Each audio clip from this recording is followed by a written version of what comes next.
Solid liquid resource management ఈ సమావేశానికి వచ్చిన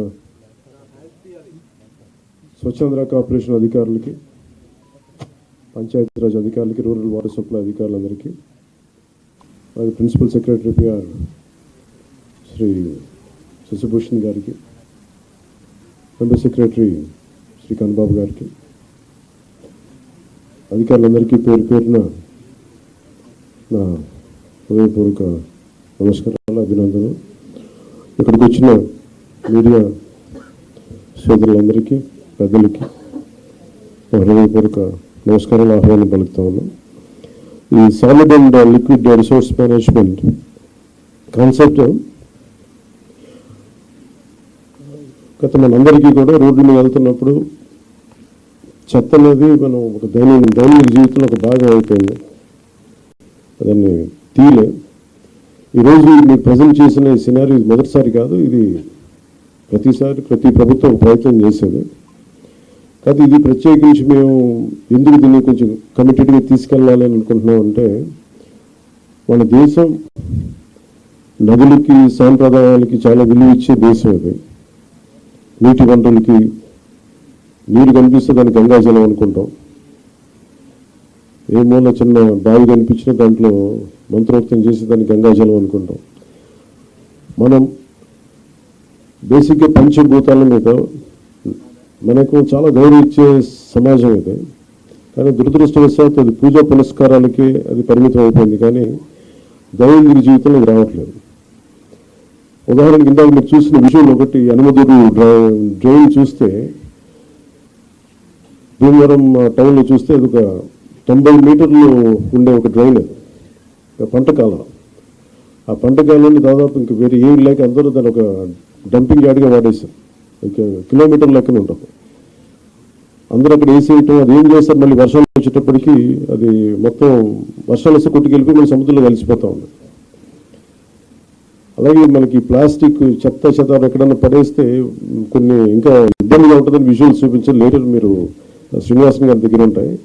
ఈ ఆవులు కూడా ఈ ప్లాస్టిక్ కవర్లు తినేసి కడుపు నిండా దాదాపు 5 కేజీలు 25 కేజీలు కడుపులో ఉండిపోయినాయి. వాటికి దారుణంగా చచ్చిపోయి అలాంటి పరిస్థితులు కూడా ఉన్నాయి.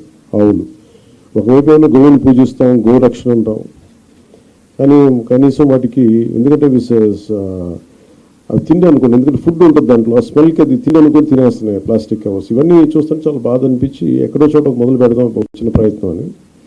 అలాగే ఓపెన్ డ్రైన్స్ మనకి శ్రీనివాసన్ గారు వెల్లుల్లి నుంచి ప్రారంభించిన ఆయన ప్రాజెక్టు చాలా యూనిక్గా చేశారు. గత 2 దశాబ్దాలుగా ఆయన శ్రమ ఇది. అక్కడ మీరు ఆ డిస్ప్లేలో చూస్తే ఆ రోప్స్ కట్టింది అంటే ప్రతిదీ, అంటే మీరు ఒకసారి ఒక సాలిడ్ వేస్ట్ 12 గంటల లోపు కనుక చెత్తని కలెక్ట్ చేస్తే అది రిసోర్స్ అవుతుంది, అది సంపద అవుతుంది. ఇక్కడ మేము కొత్త ఉద్యోగాలు ప్రారంభించడానికి కానీ వీటన్నిటికీ కూడా మన పరిశ్రమలు వీటన్నిటికంటే కూడా సర్వీస్ ఓరియంటెడ్ ఎంత డబ్బు ఉంది, అది ఈ సాలిడ్ లిక్విడ్ రిసోర్స్ మేనేజ్మెంట్లో పడేసిన ప్రతి చెత్త పనికిరాంది అనుకున్న మన ఇంట్లో నుంచి పడేసింది అది ఇంకో చోట సంపాదన అవుతుంది. సో ఆ కాన్సెప్ట్లో ఆయన 12 గంటల లోపు కనుక చెత్తని కలెక్ట్ చేస్తే అది అదొక మనకి అసెట్ అయిపోద్ది, అది ఒక సంపద అయిపోద్ది. దాన్ని ఎలా చేయాలనేది ఆయన గత 2 దశాబ్దాలుగా ఆయన చాలా నలిగి ఈ కాన్సెప్ట్ పట్టుకొచ్చారు. ఇది గతంలో 2 సార్లు చేశారు, కానీ ఇక్కడ ప్రత్యేకించి ఆయన చూసిన తర్వాత ఇది నేను పిఆర్ తీసుకున్నప్పుడు శశిభూషణ్ గారు దీన్ని ఆయన పేరుని ప్రతిపాదించారు. సో ఆయనతో కూర్చొని మాట్లాడినప్పుడు నిజంగా చాలా బాగుంది. కానీ మనకున్న సమస్య ఏంటంటే కల్చరల్లీ చెత్త అనేది మన సంబంధం లేదు. మన వస్తువులు వాడతాం, పడేస్తాం తప్ప క్లీనింగ్ అనేది మటుకు అది మనకు సంబంధం లేదు, అది ఇంకొకళ్ళు వచ్చి చేస్తారనేది ఒక కల్చరల్ ఇష్యూ. ఇది ఈరోజు మేమందరం ప్రయత్నం ఏంటంటే ఒక ప్రయత్నం చేస్తున్నాం.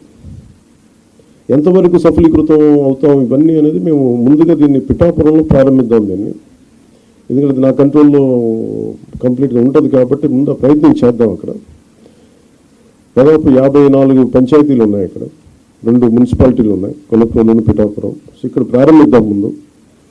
దాంతోపాటు ఇది 2 రకాలుగా ప్రతిపాదిస్తున్నాం. ఒకటి, ఇలాంటి సెల్ఫ్ హెల్ప్ గ్రూప్స్ ద్వారా ఒక 6 మంది ఉండి, ఇప్పుడు మీరు ఇందాక చెప్పిన విధానంగా వాళ్ళ ద్వారా కలెక్ట్ చేయడం, ఎవ్రీ డేకి రోజుకి 2 సార్లు ఈ చెత్తని కలెక్ట్ చేయడం, ఆ సెగ్రిగేట్ మనం ఎక్కడైతే సెపరేట్ చేస్తారో ఆ యూనిట్స్కి పట్టుకెళ్ళడం. ఇది ప్రజలు కూడా బాధ్యత తీసుకుంటే అవుతుంది. కేవలం మేము పడేయటమే మా బాధ్యత అంటే సెగ్రిగేషన్లోనే చాలా చాలా బాధ్యత తీసుకోవాలి. ఒక ప్రయత్నం చేస్తుంది. ఈ కల్చర్ మనం ఇంజెక్ట్ చేయకపోతే భవిష్యత్తుకి ఇది మనందరికీ మనకి చాలా ఇబ్బందిగా పరిస్థితులు వస్తాయి. ముఖ్యంగా మీరు ఎక్కడ చూసినా సరే any water body, any canal కనిపిస్తే మొత్తం డంపింగ్ యార్డ్లో అయిపోయింది. ఒక చిన్న పంట కాలువలు, స్వచ్ఛంగా పారాల్సిన పంట కాలువల్లో ఈ చెత్త చెదారం వేసేసేటప్పటికి ఇది నాకు అన్ని చోట్ల కనిపిస్తూ ఉంది. దీన్ని పిఠాపురంలో నాకు దాన్ని తీసుకెళ్ళాలి, పైలట్ ప్రాజెక్ట్గా చేద్దాం దీన్ని. అలాగే ఇండివిజువల్స్ కూడా దీన్ని చేయొచ్చు, ఇంక్లూడింగ్ ఒక అపార్ట్మెంట్లో సముదాయం కావచ్చు, ఇండివిజువల్ హౌస్ కావచ్చు, వాళ్ళకు కూడా దీన్ని గ్రూప్గానే కాకుండా ఒక 250 ఇళ్ళకే కాకుండా వ్యక్తులుగా కూడా ఒక కుటుంబం చేయాలనుకుంటే ఏం చేయొచ్చు, అలాంటి ప్రతిపాదనలు కూడా శ్రీనివాసన్ గారి దగ్గర ఉన్నారు. వీటికి ముందస్తుగా మేము చేయదలుచుకుంది ఏంటంటే ఒక మాస్టర్ ట్రైనర్స్ని తయారు చేద్దాం. ఒక 50 మంది నుంచి 70 మంది మాస్టర్ ట్రైనర్స్ని తయారు చేసి ఈ కాన్సెప్ట్ని ఎక్కువ మందికి అర్థమయ్యేలా చెప్పి దీన్ని ముందుకు తీసుకెళ్ళాలి. దాంట్లో భాగంగా మిమ్మల్ని అందరినీ ఇక్కడ పిలవడం జరిగింది.